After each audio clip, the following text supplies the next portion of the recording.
Let's go to Punjab side पे भी आपको पता है कि कुछ दिनों से ही हम बात कर रहे हैं शदीद, मतलब वहां तो एक रिकॉर्ड जो बल्कि एक नहीं कई रिकॉर्ड्स जो हैं उधर टूटे हैं। कल तक हमें ये पता चल रहा था कि मुल्तान शहर में भी पानी जो है वो आ सकता है और उसी को बचाने की बहुत कोशिश जो पीरवाला का जो नुकसान है ना, उसका यही बताया जा रहा है कि अब तक पंजाब में जितने इलाके अफेक्ट हुए हैं वहां सबसे ज्यादा नुकसान तहसील जलालपुर पीरवाला का हुआ है, क्योंकि it is a huge area which is under water. वहां लाखों लोग हैं जो मुतासिर हुए हैं, हजारों एकड़ ज़राई अराजी है जो ज़ेरे आब आई है। वहां लोगों का इतना माली नुकसान हुआ है कि उसका इजाला तो शायद मुमकिन नहीं होगा। अच्छा, हामिद मीर साहब का तो हो ही नहीं सकता। जी, हामिद मीर साहब हमारे साथ हैं। Hamid Mir Sahab has been touring the places, talking about it as well. सबसे पहले तो यही जान लेते हैं कि वेयर इज ही। सबसे पहले मीर साहब आपसे यही जानना चाहेंगे कि आप इस वक्त कहाँ मौजूद हैं और क्या सूरत हाल देख रहे हैं अपने इर्द गिर्द। जी बहुत शुक्रिया। मैं जलालपुर पीरवाला से आ रहा हूँ और मुजफ्फरगढ़ की तरफ जा रहा हूँ, और इस वक्त आप मुझे देख रहे हैं मुल्तान और मुजफ्फरगढ़ के दरमियान शेर शाह का इलाका है, शेर शाह टूल प्लाजा। और इस तरफ आप देखें पानी है, ये पानी में डूबा हुआ इलाका है। और यहाँ पे ये जो आपको पत्थर नज़र आ रहे हैं, ये जो बड़े बड़े पत्थर हैं, ये पत्थर जो है ये इसलिए यहाँ पे डाले गए थे कि पानी आगे ना बढ़े। लेकिन आप देख रहे हैं कि पत्थर जो हैं वो काफ़ी सारे डूब गए हैं और पानी जो है वो आगे बढ़ रहा है।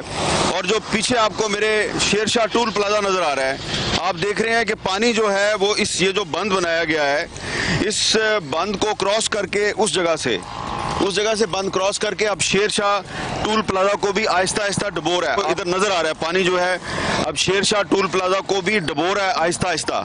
और ये पानी जो है ये तीन अतराफ से आ रहा है और अब चनाब और सतलुज का पानी जो है वो इकट्ठा हो रहा है।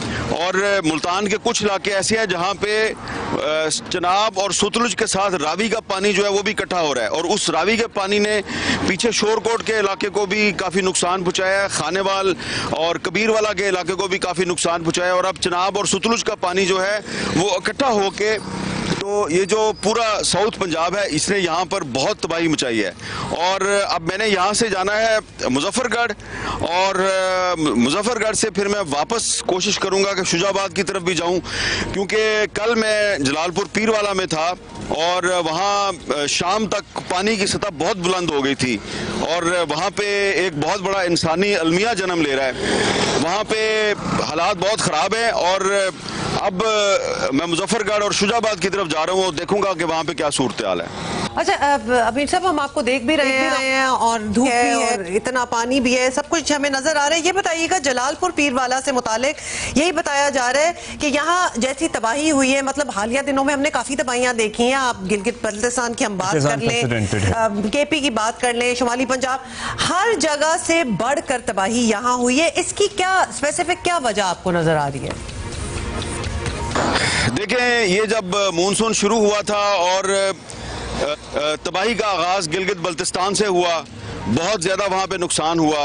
और उसके बाद फिर बुनेर और स्वाबी और खैबर पख्तूनख्वा के जो दीगर इलाके हैं वहाँ पे बहुत तबाही हुई।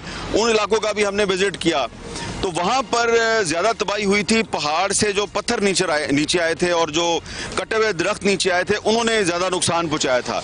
लेकिन कल जो हमने जलालपुर पीरवाला में देखा है तो वहाँ पर पानी तो एक वजह है ही है प्रॉब्लम्स की, लेकिन इसके अलावा जो वहाँ पे मुझे वसाइल बहुत कम नज़र आए।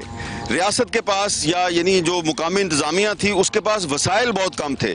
सबसे बड़ी कमी वहाँ पे कश्तियों की थी। और इतना वसी इलाका है जो जलालपुर पीरवाला जो सिटी है, ये पूरी एक तहसील है जिसमें 6-7 लाख की आबादी है, लेकिन जो सिटी है वहाँ पे 1.5-2 लाख लोग रहते हैं। सिटी जो है वहाँ पे ऐलानात हो चुके हैं कि जी आप शहर खाली करके निकल जाएं यहाँ से। लोग ये पूछ रहे थे मुझे कि भाई हम शहर खाली करके किधर जाएं, ये उनके पास इस सवाल का जवाब नहीं है। और वहाँ से जलालपुर पीरवाला सिटी से जो दरियाए चनाब है तकरीबन 18 किलोमीटर दूर है। तो दरियाए चनाब और सिटी जलालपुर पीरवाला के दरमियान जितना भी इलाका है 18 किलोमीटर तो सिर्फ एक फासला है, लेकिन वो फासला जो है उसके दरमियान में बहुत सी बस्तियां हैं, देहात हैं, वो सारे के सारे पानी में डूबे हुए हैं। मैंने अपनी आंखों से देखा है कि एक एक बस्ती में, देहात में सैकड़ों लोग जो हैं वो छतों पे बैठे हुए हैं या ऊंची जगहों पे बैठे हुए हैं, इंतज़ार कर रहे हैं, लेकिन उनको रेस्क्यू करने के लिए कश्तियां बहुत कम हैं। और वहाँ पर जो प्राइवेट कश्तियों वाले हैं उन्होंने लूट मार का बाजार गर्म किया हुआ है। वो हज़ारों रुपए नहीं मांगते, वो लाखों रुपए मांगते हैं। एक एक आदमी जो है उसको निकालने के लिए 2-2, 3-3 हज़ार रुपये लेते हैं वो, और सामान के पैसे अलहदा लेते हैं। और फिर अगर एक ख़ानदान में 8-9 अफराद हैं तो रेट उनका बढ़ता जाता है। वहाँ पे कोई चेक एंड बैलेंस नहीं है। पुलिस जो है वो सिर्फ सिटी तक महदूद है। जो इलाके ज़ेरे आब है वहाँ पे कोई लॉ एंड ऑर्डर नहीं है, बहुत सी वहाँ पे लूट मार भी हो रही है। तो वहाँ पे मुझे ये लगता है कि अल्लाह ना करे, खुदा ना खास्ता, वहाँ पर कुछ बीमारियाँ जो हैं वो फूट पड़ी हैं, जिसमें अशूबे चशम जो है वो सबसे अहम है। इसके अलावा वहाँ पे बच्चे जो हैं उनको मैंने देखा कि जल्दी बीमारियों का शिकार हो रहे हैं। और वहाँ पे अगर बीमारियाँ फूट पड़ी तो वो पूरे साउथ पंजाब को अपनी लपेट में ले लेंगी। तो हुकूमत को चाहिए कि जलालपुर, पीरवाला और आसपास के जितने भी इलाके हैं वहाँ पर अपने जो वसाइल हैं वो उनमें इजाफा करे, कश्तियों की तादाद में इजाफा करे, तिब्बी इमदाद में इजाफा करे। अगर खुदा न खास्ता वहाँ से बीमारियाँ फूट पड़ी तो उसका बहुत नुकसान होगा। चले, इंतजामिया तक ये पैगाम गया कि वहाँ कश्तियों की कमी है और भी दीगर इशूज हैं, लॉ एंड ऑर्डर का मसला है। डिटेल्स मीर साहब आपने दी है। जो प्राइवेट कश्तियों वाले हैं उन्होंने किस तरह से लूटमार का बाजार गर्म किया हुआ है, इनको भी जरा देखने की जरूरत है, टैकल करने की जरूरत है। अच्छा मीर साहब, हुकूमत पंजाब का दावा है कि हमारे जितने वसाइल हैं हम सब इस्तेमाल कर रहे हैं, हम जो कर सकते हैं वो कर रहे हैं। मुखालिफिन ऑब्वियसली कहते हैं कि जी उस तरह से रेस्क्यू ऑपरेशन या इमदाद नहीं की जा रही। आपने ओवरऑल क्या सूरत हाल देखी रेस्क्यू की कार्रवाइयों को लेकर? देखिए, एक तरफ हुकूमत के दावे हैं और दूसरी तरफ हुकूमत के मुखालफिन की तनकीद है। ये हुकूमत के दावे और मुखालफिन की तनकीद जो है, मैं इन दोनों को छोड़ देता हूँ। मैं आपको सिर्फ अवाम जो है उनके जो मुतासरीन हैं उनके शिकवे शिकायतें जो हैं वो मैंने सुनी है जगह जगह पे, मैं सिर्फ वो आप तक पहुंचा देता हूं। वो खुद ये कहते हैं कि मसाइल ज़्यादा हैं, वसाइल कम हैं। अब आप ये जिस जगह पर मैं खड़ा हूं आप देख लें, यहाँ पे भी करीब की एक बस्ती डूबी हुई है, वो पीछे आपको नज़र आ रहा है। और ये जो सामने आम का बाग है ये भी डूब चुका है। इस तरफ अगर आप देखेंगे तो जो रेलवे लाइन है, इस तरफ कैमरामैन जो है वो अगर इस तरफ लेके जाए तो रेलवे लाइन के साथ आपको खेमे लगे हुए नजर आ रहे हैं। वो खेमे जो है उन खेमों में बहुत से मुतासरीन हैं आपको नजर आ रहे हैं उस तरफ। तो ये जो लोग हैं ये खुले आसमान तले बहुत से लोग बैठे हुए हैं। यहाँ पर तो ये एक मेन सड़क है, लेकिन इस मेन सड़क के अलावा बहुत से इलाके ऐसे हैं जहाँ पे कि लोग खुले आसमान तले बैठे हुए हैं। तो हुकूमत कोशिश तो कर रही है, लेकिन लोगों के मसाइल इतने ज़्यादा हैं, मुतासरीन की तादाद इतनी ज़्यादा है कि ये जो मुतासरीन हैं इनको दिन रात इनकी देखभाल करना काफ़ी मुश्किल काम है। तो जो हुकूमत के दावे हैं वो अपनी तरफ हैं, उनकी अपनी एक अहमियत है। हुकूमत ज़ाहिरी बात है वो यही कहेगी हम पूरी कोशिश कर रहे हैं, लेकिन तमाम तर कोशिश के बावजूद ये जो तबाही है और जो मसाइल हैं ये इतने ज़्यादा हैं कि हुकूमत के दावे जो हैं वो आपको मशकूक नजर आएंगे। इतना स्केल है इस डिजास्टर का कि जाहिर है। और फिर एक तो नेचुरल डिजास्टर है, उसके बाद और चीजें जो इतनी ऑगमेंट हो जाती हैं, इर्द गिर्द क्या हो रहा है, मेडिकल इश्यूज क्या हो रहे हैं। अच्छा मीर साहब ये जरूर बताइएगा कि इस वक्त दरियाओं के जिन रेलों ने पंजाब में तबाही मचाई है उनका रुख जो है अब वो सिंध की तरफ है।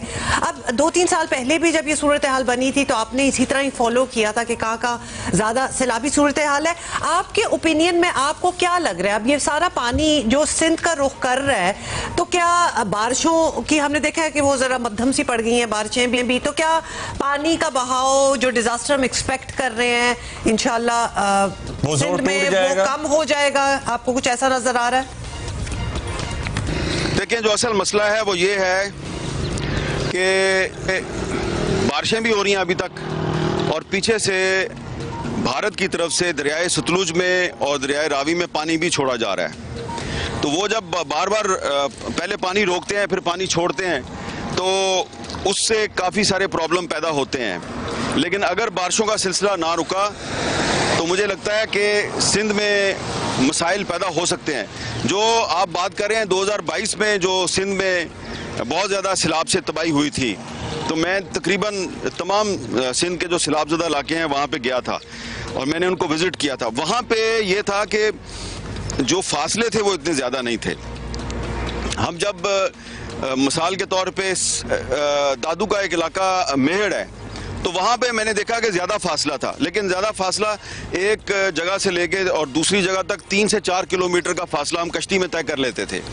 लेकिन यहाँ पर जैसा कि मैंने बताया कि कल हम जलालपुर पीरवाला में था, तो वहाँ पे जो जिस जगह पे शहर में एक चौक था जहाँ पे पानी था, वहाँ से कश्तियाँ चल रही थी और वहाँ से लोग कश्ती बुक करवा रहे थे 50,000 में, 60,000 में। तो उन्होंने अगर जाना था तो 15 किलोमीटर दूर जाना था, किसी ने 10 किलोमीटर दूर जाना था।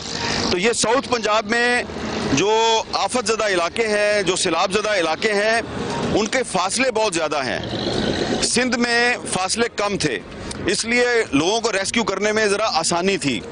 और सिंध में फिर पाकिस्तान नेवी की जो कश्तियाँ थीं और उनके जो माहिरीन थे, उनके जो तैराक थे, उनका जो अमला है, उसका आना जाना भी आसान था। वो कराची से सक्खर आते थे, सक्खर से फिर आगे वो अपनी कश्तियाँ भेज देते थे।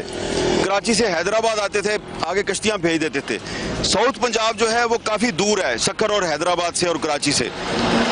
यहाँ पे नेवी को अपनी कश्तियाँ लाने में काफ़ी मुश्किलात का सामना है, लॉजिस्टिक्स के प्रॉब्लम है। लाहौर यहाँ से बहुत दूर है।